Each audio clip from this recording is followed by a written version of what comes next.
Hancock to make a statement. Secretary of State. Thank you very much, Mr. Speaker. And with permission, I'd like to make a statement on coronavirus. The virus remains a perilous threat. Yesterday, Europe recorded its 7 millionth coronavirus case. Deaths in Germany and Italy have doubled in 7 days. And here, today's ONS statistics show that weekly deaths linked to coronavirus have risen to their highest level since the start of July. Cases among the over 60s continue to rise. And as Deputy Chief Medical Officer Jonathan Van Tam made clear earlier, it is the penetration of coronavirus into older age groups which gives the NHS the greatest cause for concern. So we must act where the virus is spreading. In the parts of the country where it's spreading the fastest, it is our sombre duty to take action necessary to protect people's lives and protect the NHS. Mr. Speaker, coronavirus is not a short-term problem that can easily be fixed. It requires difficult decisions in these difficult times. Our goal is to get life back to as normal as possible, support the NHS, keep children at school, and shelter the economy as much as possible, and do this by suppressing the virus until a vaccine is available. It's been clear for some days now that further action is needed across parts of England. Last Monday, we were able to reach an agreement with the leadership of Liverpool City Region across party lines to take the action that's needed, with a package of financial support and cooperation. Yesterday, I announced to the House a similar agreement reached in Lancashire. In Lancashire, Liverpool and across the country, we continue to work closely with local leadership. Mr. Speaker, in Greater Manchester, there have been more coronavirus infections already in October than in July, August and September combined. The average daily hospital admissions in Greater Manchester are now higher than they were on the 26th of March. And there are now more COVID-19 patients in Greater Manchester hospitals than in the whole of the South West and South East combined. As a result, we need to take further action to protect lives and livelihoods in Greater Manchester. So, informed by this data, we've made the difficult decision to place Greater Manchester into the very high local COVID alert level, coming into force at 1 minute past midnight on Friday. This means that pubs and bars must close unless they're serving substantial meals. Households cannot mix indoors or in most outdoor settings. In some public outdoor spaces, groups must be limited to the rule of 6, and we strongly advise against travel into and out of the area. In line with the extra measures taken in Lancashire, casinos, bingo halls, betting shops, adult gaming centres and soft play areas must also close. Now, I know that these restrictions are tough, and so we're putting in place a comprehensive package of support. This includes the Job Support Scheme, which ensures those affected by business closures are still paid. Once topped up with universal credit, those on low incomes will receive at least 70% of their normal income. 80%, of their normal income. We've also made available up to £465 million to help local authorities implement and enforce restrictions. Greater Manchester will receive £22 million of this. And we will also work with local authorities to allocate testing and introduce local contact tracing. Over the last 10 days, we've sought to reach an agreement with local leaders. And unfortunately, we were not able to reach an agreement in Greater Manchester as we have previously in Lancashire and the Liverpool City region. As well as the support that I've outlined, we've made a generous and extensive offer to support Manchester's businesses. This offer was proportionate to the support that we've given the Liverpool City region and Lancashire, but regrettably, the Mayor rejected it. Of course, we do not want businesses in Greater Manchester to be disadvantaged, so that offer remains on the table. Our door is open to further discussions with local leaders in the coming days about business support. Mr. Speaker, I understand the impact of these measures, but we must take the decisions to save lives and ultimately livelihoods in Greater Manchester. And to everyone in Greater Manchester, I say this: throughout these difficult times for your great city, we will be by your side. And the best thing all of us can do now to protect our loved ones and to get back to normal as fast as possible is for everyone to come together to follow these new rules and for all to play their part in tackling this deadly virus. Mr. Speaker, the path through a pandemic is never straightforward. It requires all of us to make difficult decisions and tough sacrifices and to get the virus under control. I know that these local restrictions are hard and they're another sacrifice in a year full of sacrifices. But we must not waver now. We must persevere as we work so hard on the long-term solutions that will see us through and come together once again so we can look after the people and the communities that we love. And I commend this statement to the House. Shadow Secretary of State Jonathan Ashworth. Well, as always, I thank the Secretary of State for advance sight of his statement, but I'm afraid that tonight, people across Manchester and the boroughs of Greater Manchester and towns like Stockport and Leigh and Bury, where I grew up, will be watching the news in disbelief, and they will be worried if they are affected by these closures. And they will be asking, why was it right to cover 80% of wages in March and then now, in the run-up to Christmas, cover just 2/3 of their wages in October? What happened to that Chancellor who plastered across social media soft-focused selfies of himself, boasting that he would support jobs and incomes and do whatever it takes? Because tonight, that Chancellor is forcing people on the national minimum wage to live on just £5.76 an hour, from whatever it takes to now taking from the lowest paid. How does he expect families to pay the bills, to pay the rent, to put food on the table, to pay for the school lunches, when 1/3 of their income has been snatched away literally overnight? And where is the Chancellor? He should be here to defend the consequences of his decisions that will mean a winter of hardship across the north. Now, I grew up in Greater Manchester. My dad worked in casinos in Salford. My mum worked in bars in Manchester. I know that across Manchester, people will want to do the right thing, but they won't be able to if 1/3 of their income is stripped away. Now, the leaders of Greater Manchester were prepared to compromise. They offered to settle for £65 million to support jobs and livelihoods. The government insisted on £60 million. But rather than finding the £5 million extra, the Prime Minister pulled the plug on negotiations and then this afternoon took £38 million off the table. What a petty, vindictive, callous response in a national crisis, Mr. Speaker. The Prime Minister may think he's punishing the politicians. In fact, he's punishing the people of Greater Manchester, Mr. Speaker. And this is the Prime Minister who has blown £150 million on face masks that weren't suitable for frontline NHS staff. He's blown £130 million on testing kits that turned out to be unsafe and had to be recalled. And he's spending £7,000 a day on consultants as part of his failing £12 billion test and trace programme.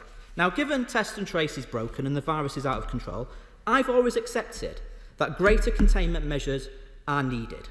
But for measures to be effective, they need to command the consent of the people impacted. And people need to know how long these measures will last. The Secretary of State didn't tell us in his statement just now. And yet these restrictions also have been called into question by the Chief Medical Officer, who said they won't be enough. And these are restrictions that the Prime Minister admitted last week gives us only, in his words, a chance to bring the national R down. So how will the sacrifices the Prime Minister is forcing upon the people in the north bring down infection rates in the south?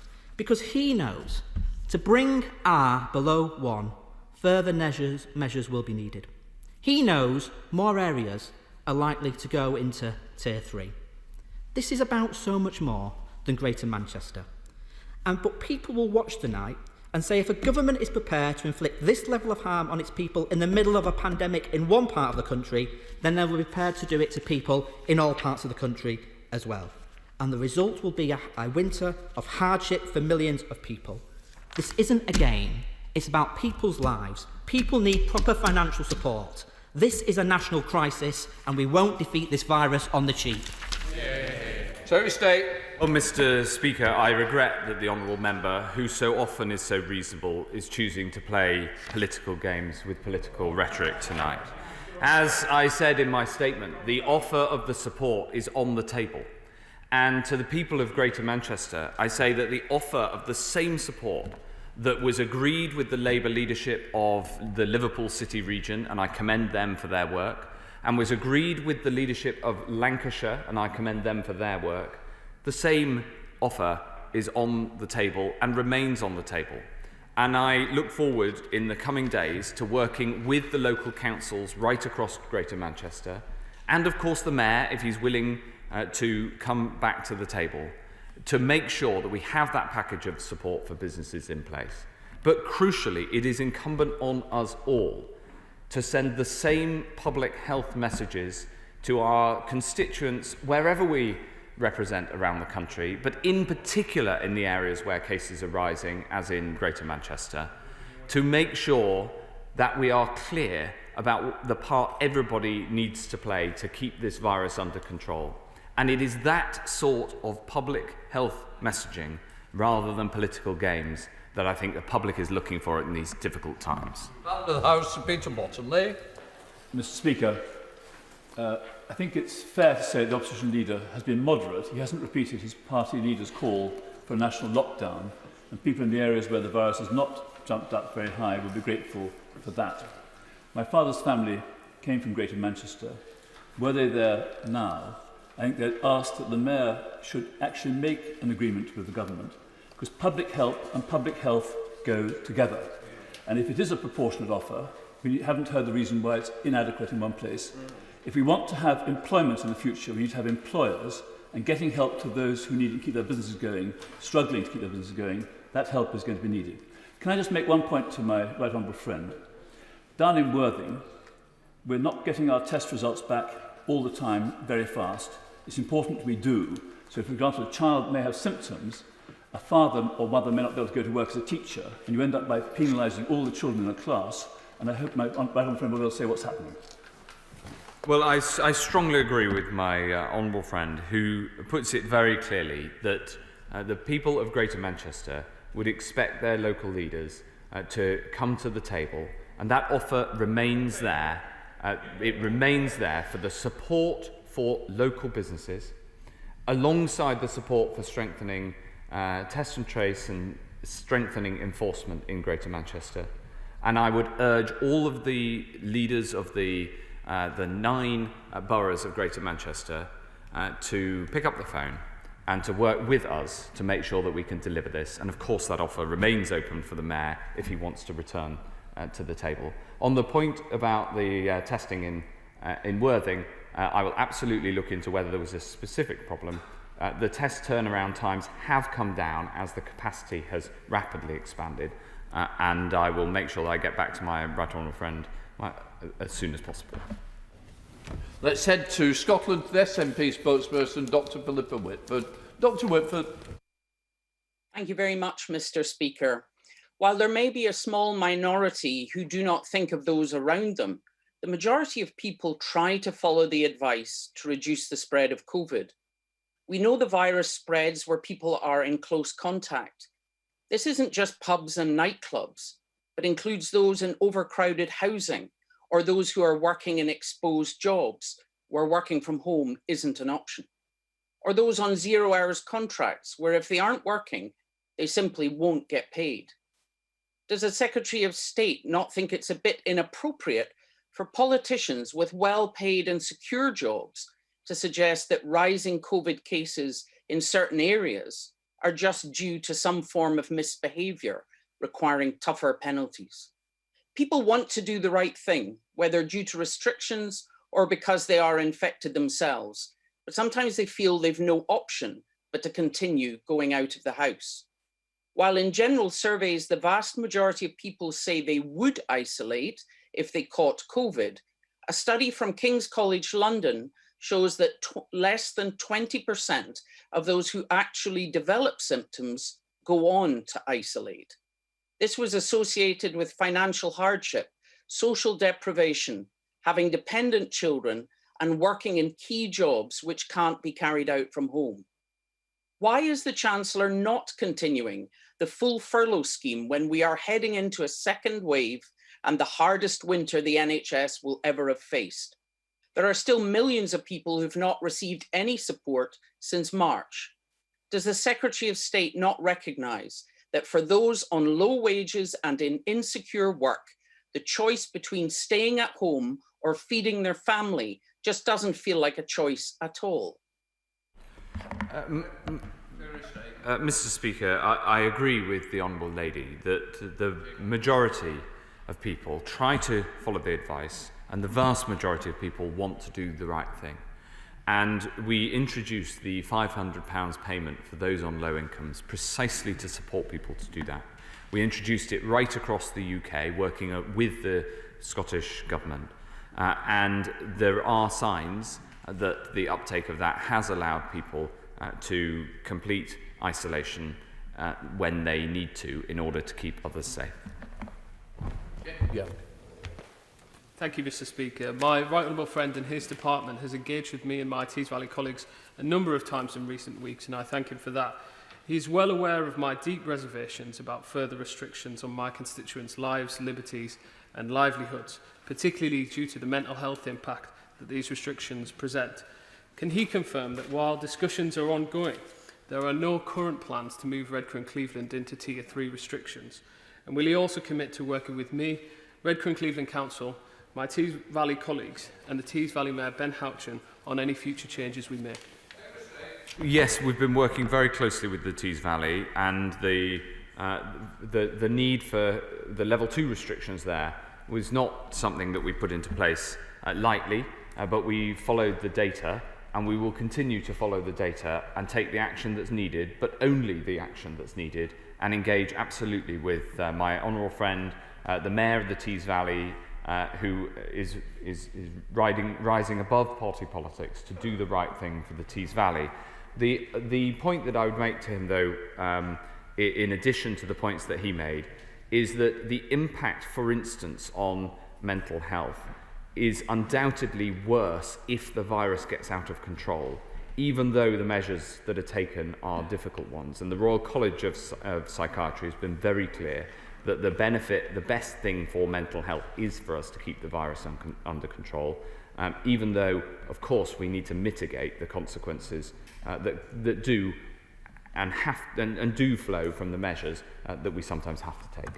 McFadden. Today marks a low point in the handling of this situation, where instead of uniting people behind its approach, the government has imposed its decision, leaving a bitter taste. And there are other decisions still to come, and other regions who are watching what has happened today, including my own in the West Midlands. So can the Secretary of State assure the House that as significant economic support is withdrawn at the end of this month, any decision on whether or not national restrictions are required will not be taken because it's cheaper and a means of avoiding adequate support for businesses and workers concerned? Because if that is the case, then the public health measures and the economic measures will be pulling in two different directions.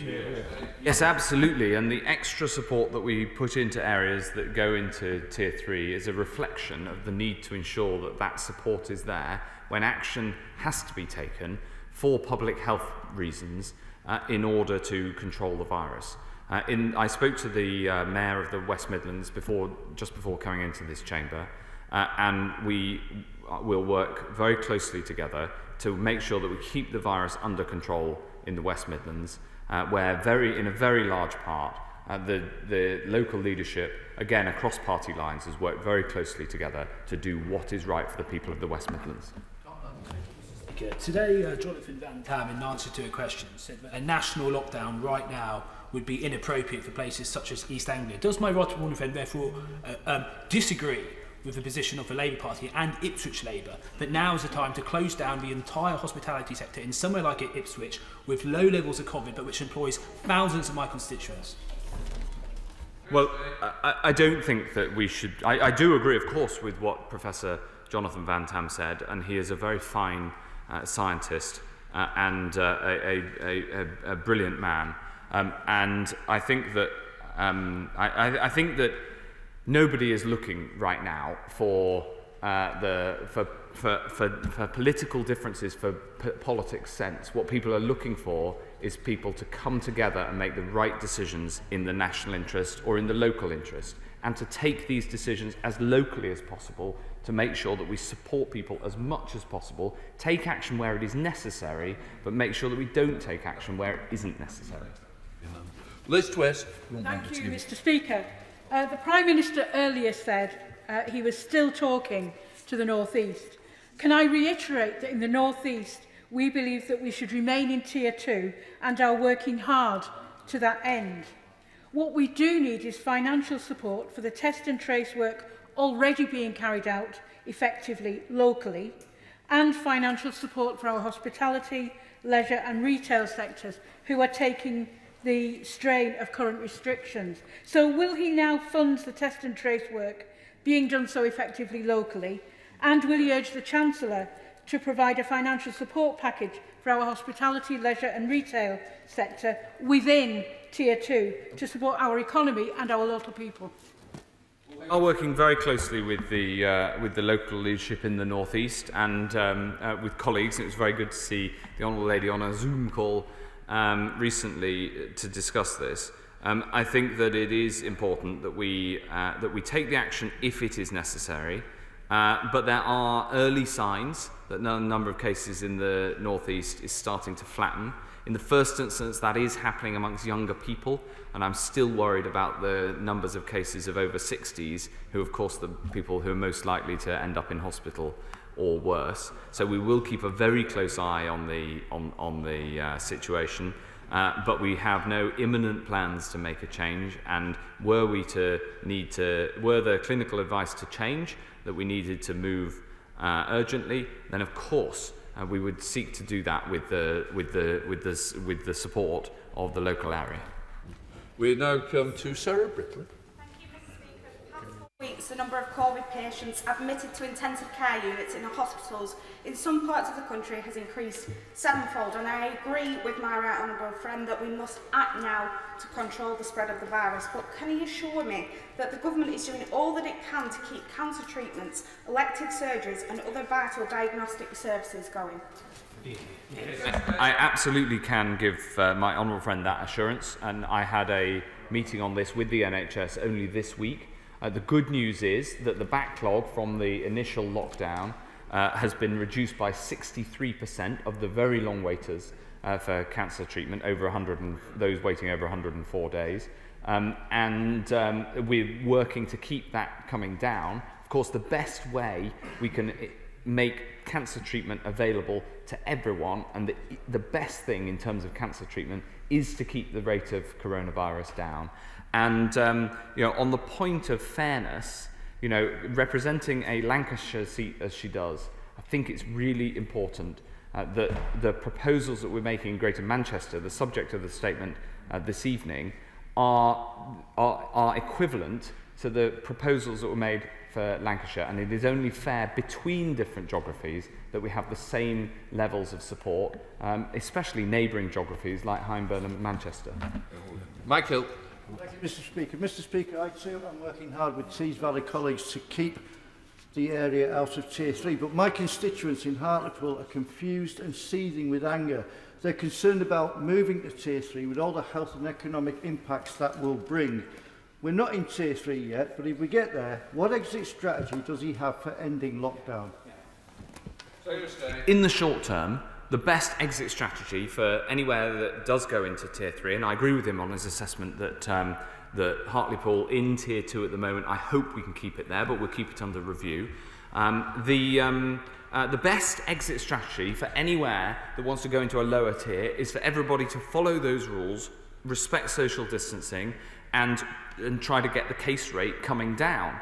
But of course, for the whole nation, indeed for the whole world, the best exit strategy is a combination of mass testing and a vaccine, and we're working incredibly hard to deliver both as quickly as feasibly possible. We need a long-term solution to COVID, as well as the short-term action that we're having to take.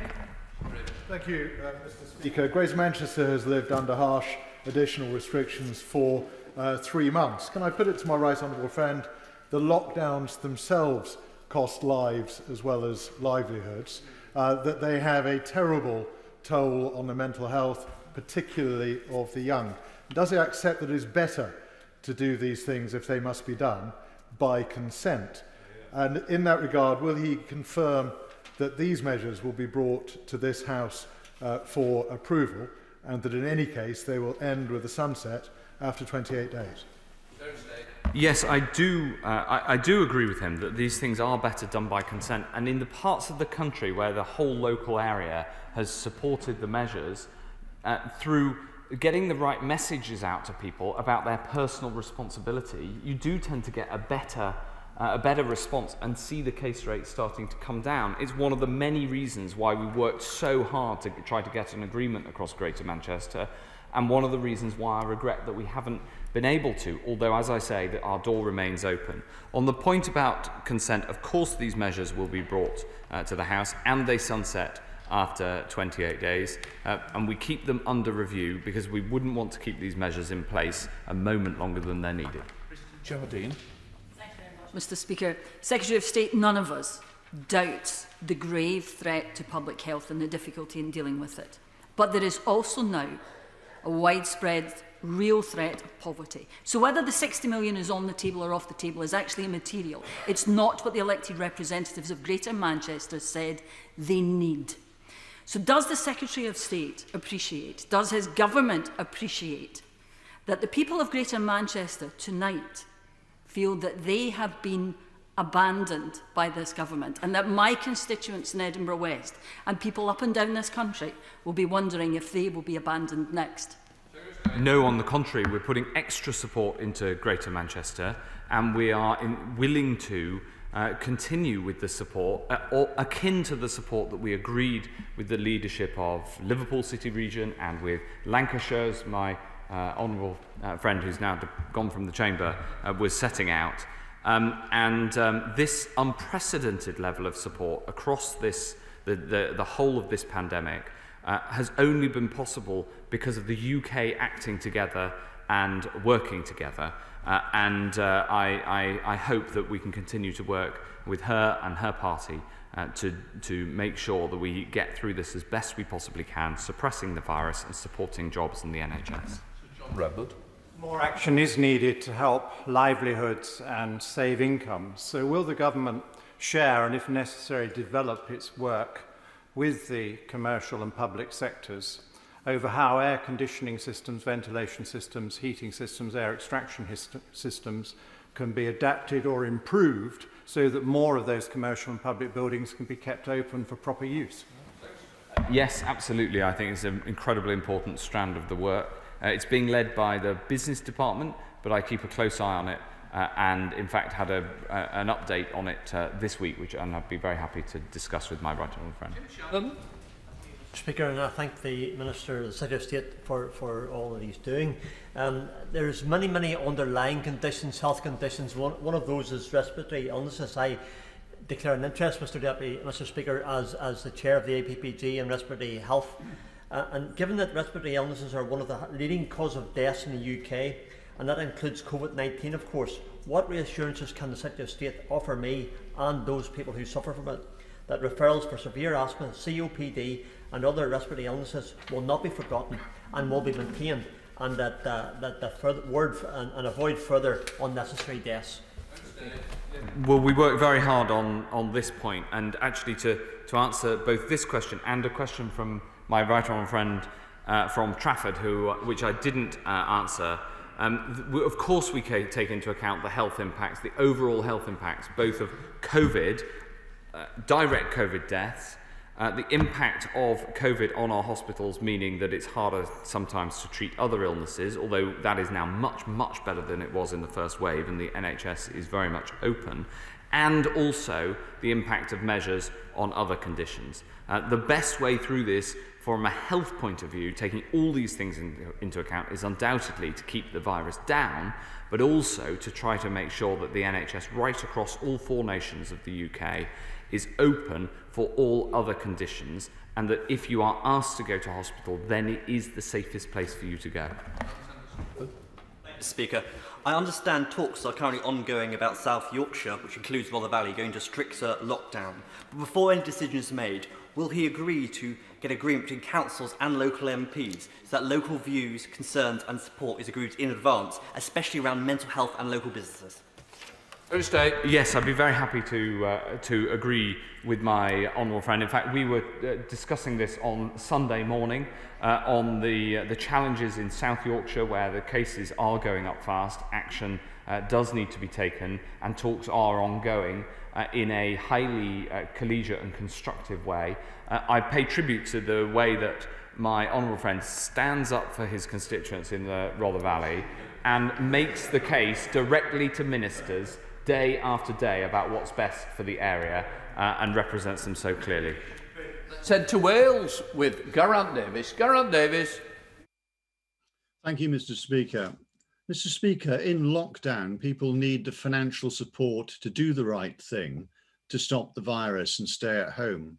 So in Wales, where we're in national lockdown, the Labour government has provided £300 million. That's £100 per person to help them stay at home to beat the virus. But in Manchester, the Prime Minister has provided £22 million. That's £8 per person instead of £100 per person in Wales. How can this be right? And will he and the Chancellor ensure that wherever you live across the United Kingdom, people have enough money to stay at home to beat the virus without inflicting massive poverty? Well, of course, we've put in substantially more funding to not just to Greater Manchester, but the UK government is putting substantial funding into Wales that goes directly to businesses that are affected and have to close, that goes directly to individuals, both through the furlough scheme and the job support scheme, and of course universal credit, which is available to all those who lose their jobs and people in low paid work. So in addition to the funding that it remains on the table, and I urge the local leadership in Greater Manchester to come back to the table, there is a very widespread support available. Andy Carter. Thank you very much, Mr. Speaker. Warrington finds itself as a Tier 2 island in the northwest now, parked between Manchester and Liverpool. Our infection rate remains stubbornly high, though, and admissions to Warrington Hospital have now exceeded the peak of the first wave in April. Does my right honourable friend agree with me that any further measures for Warrington should protect the NHS, should save lives, but also support local livelihoods and the economy? Yes, I absolutely agree with the approach my honourable friends set out. I am worried about the number of cases in Warrington. I'm worried about the impact on Warrington Hospital, which is an excellent hospital. Of course, Warrington isn't an island because Cheshire as a whole has seen case rates rise. So it is an area that we're worried about, and we're working with the local leadership to make sure that we take the appropriate measures and put in place the support that's needed. Let's head up to Manchester with Afzal Khan. Afzal Khan. Thank you, Mr. Speaker. It is impossible to describe today's events without using unparliamentary language. But out of deference to you, I will settle for a complete shambles. Today, this government made a choice not to protect the poorest people in Greater Manchester through the punishing reality of the winter to come. Does the Secretary of State really believe that we will get through this pandemic by subjecting communities to punishing financial negotiations? Does the government truly value pennies more than lives?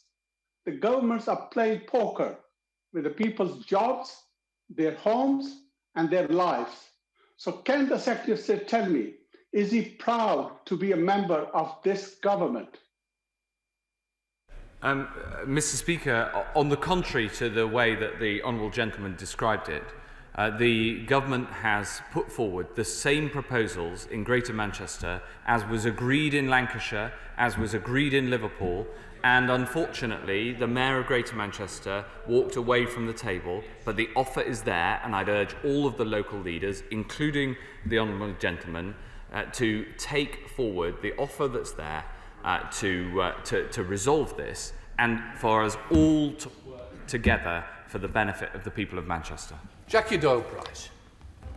Friend has told the House that these measures are as much about the increase in infection amongst the over 60s, who are obviously more vulnerable to this dreadful disease. We're going to ask him What assessment is made of whether that infection is being spread in the community as opposed to care settings? And if it is in the community, what messages we should be giving to the rest of the community to protect their loved ones, and how they should be making sure they do that? I think it's a duty on all of us to send messages to the communities who we serve that people need to take a personal responsibility to try to reduce the spread of this virus. Now, there have been some cases in care homes recently, but far fewer, and it seems that the actions that we've taken and the very hard work of the care home sector over the summer and the staff who work in care homes is reducing the transmission. But naturally, the staff who work in care homes, and most care homes there are more staff than residents, they themselves, of course, live in the community. And so it is almost impossible to stop any infection getting into all care homes when the level of infection in the community rises. Having said that, the core of this second peak is in the community, and it is in the community where every single one of us can act to take more responsibility to help slow the spread of the virus. Alfie? Thank you, Mr. Speaker. My constituents, like everyone else's, have suffered huge anxiety over the last 6 months, worried about their health, worried about their livelihoods. And the chaos that has unfolded today in relation to Greater Manchester will have done nothing to allay their fears.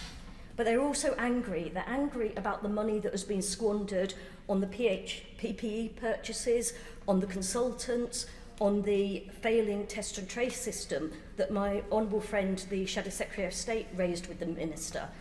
The Secretary of State didn't answer his questions then. Will he answer them now? Why is Manchester not entitled to the money that it needs to get by through this crisis when so much money has been wasted elsewhere? Well, the money that we are proposing and put on the table for Greater Manchester is exactly the same as the amount that was agreed with the leadership of Liverpool and of Lancashire, and is the support there to help people through what she's quite right to say are very difficult times.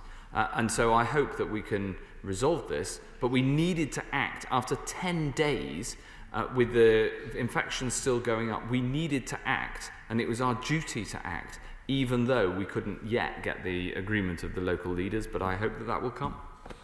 20 is withdrawn, so we go up to Scotland with Richard Thompson. Richard Thompson. Thank you, Mr. Speaker. One of the ways that we can hope to pick a path out of this crisis is through improved testing and faster testing. Now, the Health Secretary and the Prime Minister have spoken in past days of new testing technologies being piloted with NHS staff. If this technology is found to be effective, what is his timeline for rolling this testing out to wider groups? And will these tests contribute to the 500,000 daily tests that the government says it will be conducting by the end of the month? The answer is, Mr. Speaker, yes, and yes, they'll be there to benefit everybody across the whole United Kingdom. Mary Robinson. Mr. Speaker, and I was hugely disappointed that the Mayor of Greater Manchester has failed to reach an agreement with the government, thus compounding the uncertainty facing my Cheadle constituents. We need to find a way forward. My right honourable friend will know that I've consistently advocated on behalf of Stockport Council and for my constituents in Cheadle, referring to testing and tracing and COVID compliance in the hospitality sector, and pressed for a borough-by-borough approach that reflects our lower case rate. I've tonight written to the leader of Stockport Council, urging her to act on behalf of my Cheadle constituents and work with the government to negotiate a local authority-specific financial package which supports and protects Cheadle residents and businesses. As we consider the next steps, will the Minister continue to work with me and our local leaders to secure a fair deal for our area? Mr. Speaker, the Honourable Lady puts the case very clearly, and she's right. We don't want businesses in Stockport to be disadvantaged, and so an offer proportionate to the support that we put into Liverpool and Lancashire is on the table, and I will take away her proposal and talk to my right honourable friend, the Community Secretary, who's engaged in these talks right now, and her suggestion of a borough-by-borough approach. We remain open to a GM-wide approach, but so far we haven't been able to get the agreement of the Mayor to the support that is there on the table for the businesses of Greater Manchester. Kevin Jones.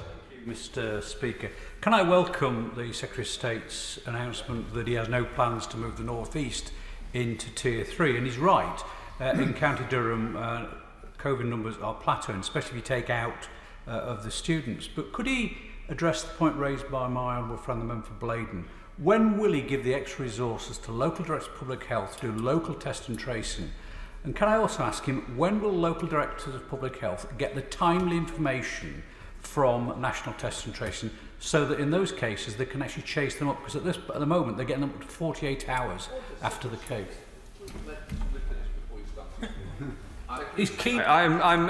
The questions were so good, Mr. Speaker. I was enthusiastic to answer them as quickly as possible. I'm a fan of fast turnaround times, and I hope that I can ensure that they get turned around. The data gets turned around even more quickly in County Durham.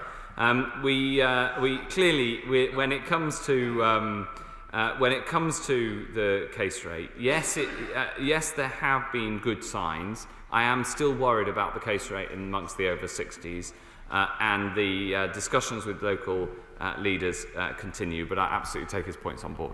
With 24 withdrawn, so we're straight across to Derek Twin. Thank you, Mr. Speaker. In view of the Secretary of State is in favour of fast turnaround times, can I ask him this? Given that Lancashire and now Manchester in Tier 3 will be able to keep the gyms open, can I specifically ask the Secretary of State, will he either use the government's powers or give the powers to local council leaders in Halton and Merseyside to reopen gyms in that area? He's making an argument that the honourable member for Southport has also consistently made, and I'm willing to. Well, why don't we have a conversation about it and see whether we can make any progress? Speaker, we know infection rates are at very different levels across the country. We know restrictions cause issues for sufferers from other health conditions than COVID and have a huge impact upon the economy.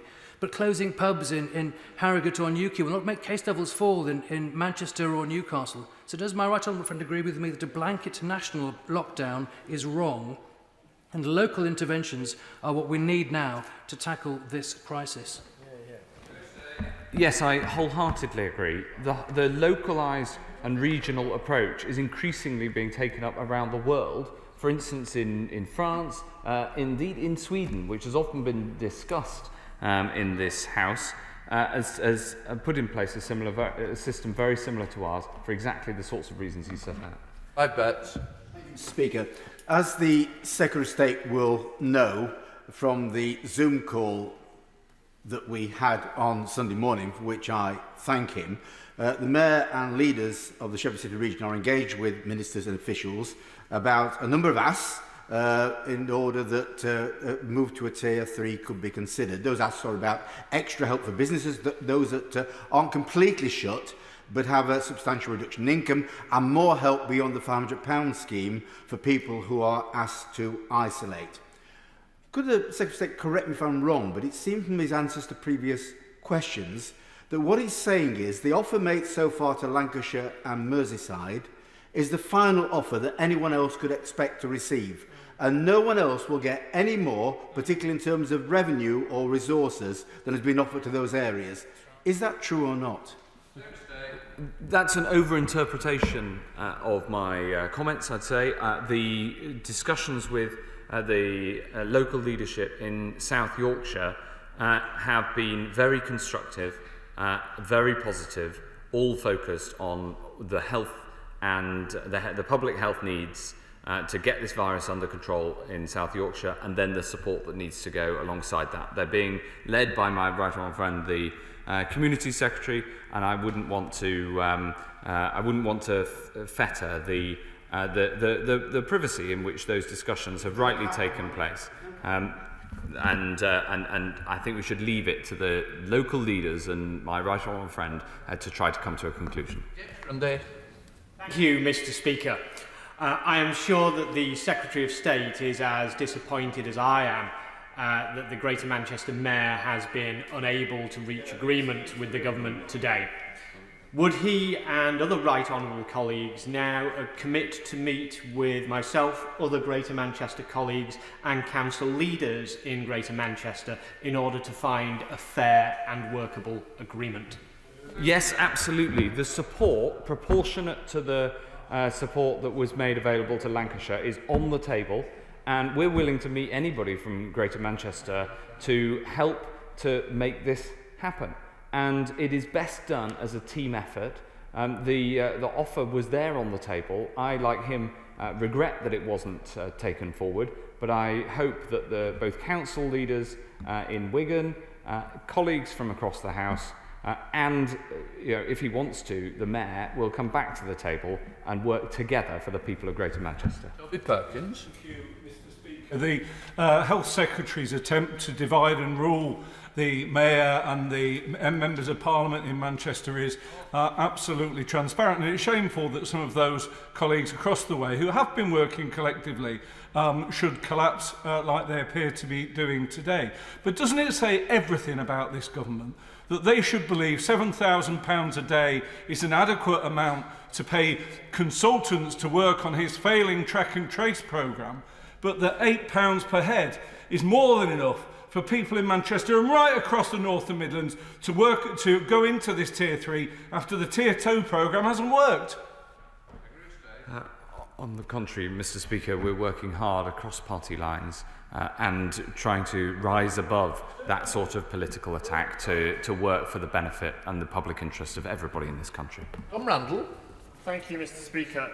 In Gedling, which does not have a large student population, there continues to be a worryingly high number of coronavirus cases, and it's concerning to hear that the general picture appears to be moving upwards on the population, particularly amongst the over 60s, where we know the risks are higher. Does my honourable friend agree with me that this demonstrates the importance of acting fast with targeted action that is available to help save lives? Yes, I strongly agree, and I praise my honourable friend's leadership in his local community in making this case. The number of cases in Nottingham and increasingly across Nottinghamshire are worrying. Nottinghamshire went into level 2 last week, and talks are ongoing about what more might be needed. And I praise the people of Nottinghamshire for what they're doing to try to slow the spread of this virus. It may be that more needs to be done. We will be driven entirely by the data and working closely with the local authorities. Thank you, Mr. Speaker.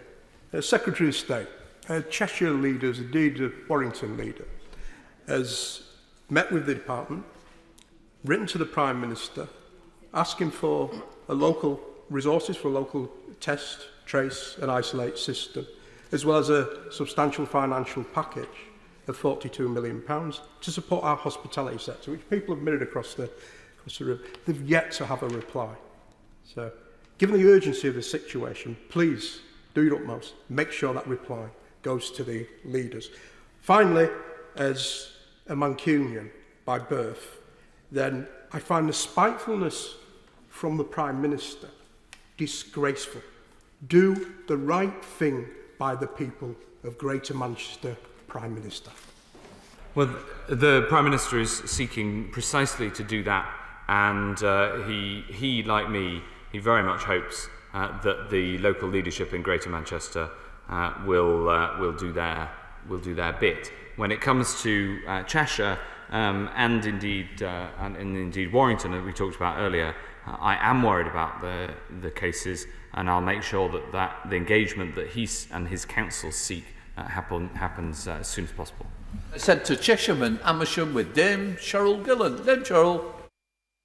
Mr. Speaker, can I commend the Secretary of State for his localised approach and the calm way in which he is dealing with some unwarranted attacks on both him and the Prime Minister. The Epilepsy Society is based in Chalfont St Peter in my constituency and provides specialist care to a number of vulnerable residents and has, according to one relative, worked wonders in keeping residents safe and secure.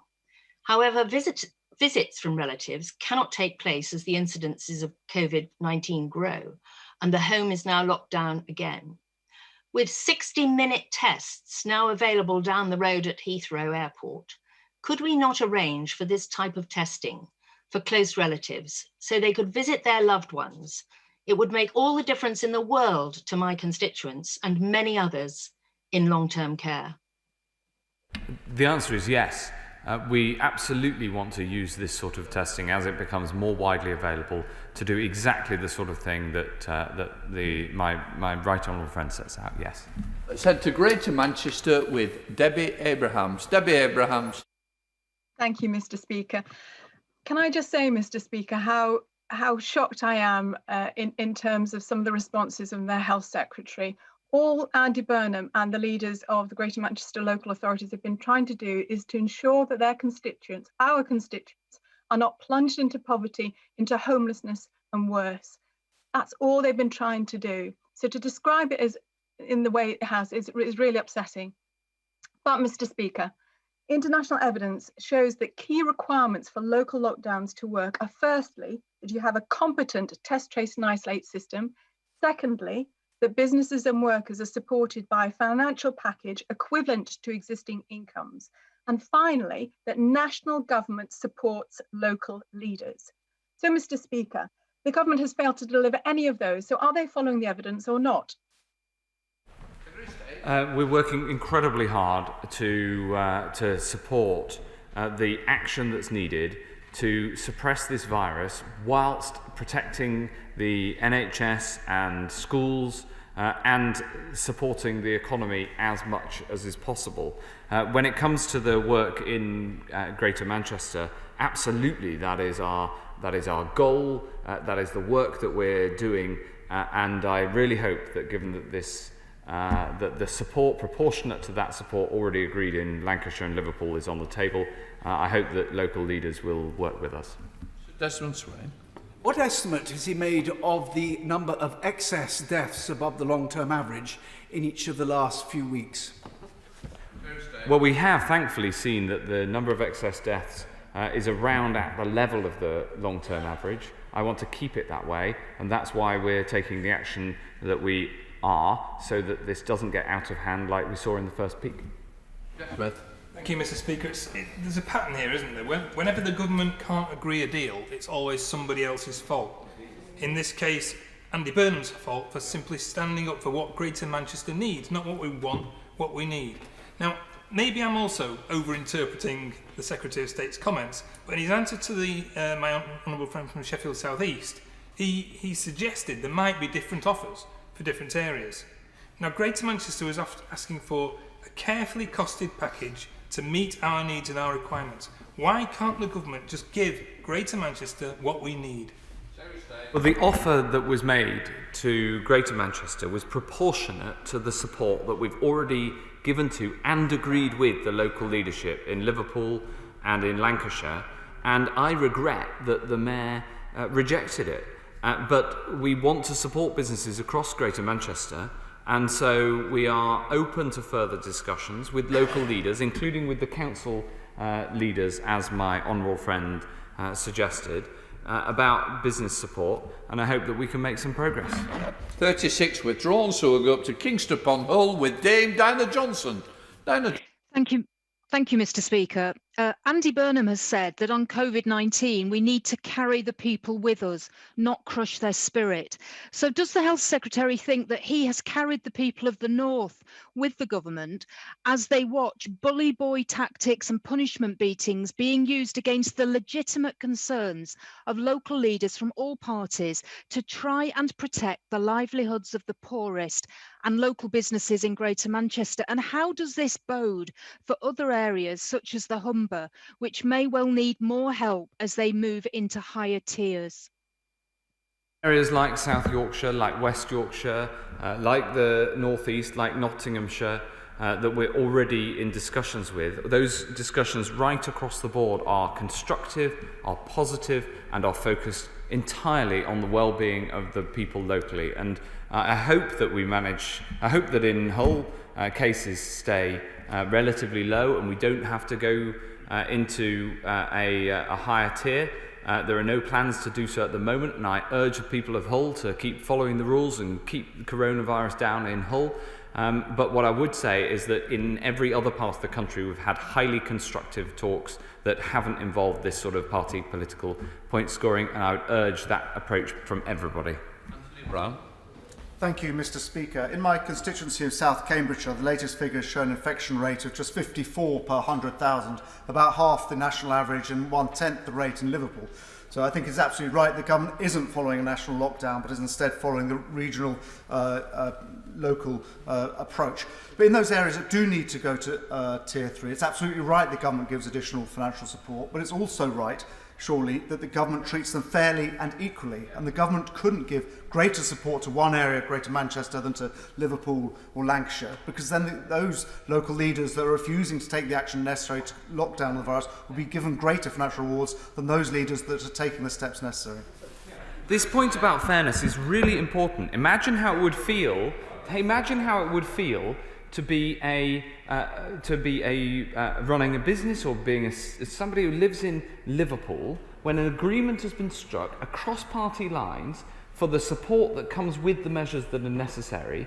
If then, after a very public disagreement, instead of the constructive work that we really hope on this side to achieve, if there, as a result, was a deal that was not proportionate and fair. Fairness is absolutely at the heart of what we're trying to achieve here, and that is why it is of course right that we have the extra offer of support continues to be on the table. We want to strike a fair deal, but we have to take these measures to keep people safe. And in fairness, Secretary of State, if you could address me, would be also helpful. Not just your back. That's great. Naz Shah. Thank you, Mr. Speaker. In his statement, the Secretary of State has said to the people of Manchester, we will be by your side, and that his response requires for all of us to make tough sacrifice. I put it to him that that's not entirely true, is it? Because it's constituencies like mine of Bradford West that are making the real tough sacrifices with facing restrictions for nearly 3 months because of his and his government failings. Just so we are aware, will this government try to play poker with the people of Bradford and their financial support like it did with Manchester before putting it into the highest tier? Very closely with Bradford, with the council in Bradford, and of course I'm very happy to talk to her about what might be necessary. It has been very difficult for Bradford these past few months. I absolutely appreciate that. Bradford has been, and certainly the city of Bradford that she represents, has been in measures for a long time and had extra restrictions. And I hope that we can bring the number of cases down so that we can release some of those restrictions, and that's best done working together. Thank you, Mr. Speaker. I welcome the setting up of a second local national testing centre locally in Fenton Manor in my constituency. And I thank the City Council and health professionals for the work that they've been doing locally. Would my right honourable friend continue to support this excellent work and continue to grow the testing capacity? Yes, 100%. I think my honourable friend makes a very good point that the extra testing capacity that we're seeing across the country doesn't happen by magic. It happens by the hard work of his constituents and others who are playing their part in the testing regime, Mr. Speaker. Let's head up to Manchester with Barbara Keeley. Barbara Keeley. Thank you, Mr. Speaker. Well, the Secretary of State talks about fairness, but we've today found out that Greater Manchester is effectively getting a third of the level of financial support that the government gave to Lancashire. And I say to the Secretary of State, it's a failure that his government cannot negotiate a decent package of support with our Greater Manchester Mayor. Now, Andy Burnham has argued for that decent financial support for people who work in businesses that are going to be closed down by government restrictions, and for resources for locally led test and trace. He was right to do that. I urge the Secretary of State to think again. This is too important a time in this pandemic to fail to work with the devolved local government system that his government created. Mr. Speaker, I think it's time to put aside short-term political point scoring, and the deal on the table that the Mayor of Greater Manchester walked away from was a fair deal that had been agreed, proportionate to the deal that had been agreed with leaders in Liverpool and in Lancashire. And I know I keep repeating this point, but it is absolutely at the centre of what it is to be fair, which is about treating people in similar situations in a similar way. And I think that the British people understand that, and hence we enter into these local discussions in good faith, and everywhere else they've been engaged in good faith, and I hope that's the way that they can continue, and I hope that's how they can continue in Greater Manchester in the future, Mr. Speaker. William Wright. Thank you, Mr. Speaker, and I want to be fair to my right honourable friend, who is motivated at all times by the best of intentions. But I do gently say this, that those of us who have a contrary view to all of the government's policies are not in immediate tow with the Mayor of Greater Manchester, nor are we in tow with the Labour opposition. I feel a deep sense of disappointment at this collective failure that we have seen today, and quite frankly my constituents in Hazel Grove deserve better. And I shall resist the urge to lose my temper, Mr. Speaker, because these exchanges, tempting though it may be, these exchanges deserve a greater elevation of tone. But I say this, the definition of insanity is to continue to do the same thing over and over again in the hope that it will turn good. Now, we have had 3 months of interventions in Greater Manchester which have yielded very little results indeed. I cannot but help but fear that the medicine is worse than the disease. Thank you very much, Mr. Speaker. Well, we are starting to see some of the local action that we've already taken just starting potentially to work. And we have seen in Bolton that the cases were shooting up before we took action and then levelled off. So there is evidence of this approach working. And I look forward to working with my honourable friend and working with him to make sure we can get out of these measures, which I appreciate he's unenthusiastic about, as soon as possible. We're heading up to Manchester for our final question with Lucy Powell. Lucy Powell. Thank you for squeezing me in, Mr. Speaker. Can I just say it wasn't just the Mayor, but it was all the leaders and most of the MPs across Greater Manchester. We are a city united this evening. But shouldn't any economic support package be based on need, not some unpublished arbitrary formula that no one's got any idea what it consists of? Because if it was based on need, it would take account of the fact that business density and the economy of Greater Manchester is bigger than in other areas, and that we have many more low-paid workers. That's something he should know if he's talking about fairness. So businesses in Manchester will actually receive a lot less than businesses elsewhere. And can I tell him tonight that his government has really misjudged the mood up here, and any less than is needed coming immediately to Greater Manchester for these new restrictions would rightly be seen as spiteful and political and nothing whatsoever to do with public health. Well, I think it benefits all of us to rise above the politics and try to work together. And as I say, the offer that was made remains on the table, and I look forward to working with the Honourable Lady, who I know works with the best, as my old friend said over here, works with the best of intentions. And I hope that we can work together to try to tackle this dreadful disease. Right, for those who wish to leave the chamber, please do so before I start putting the next motions. Okay, folks. Sure. Yeah.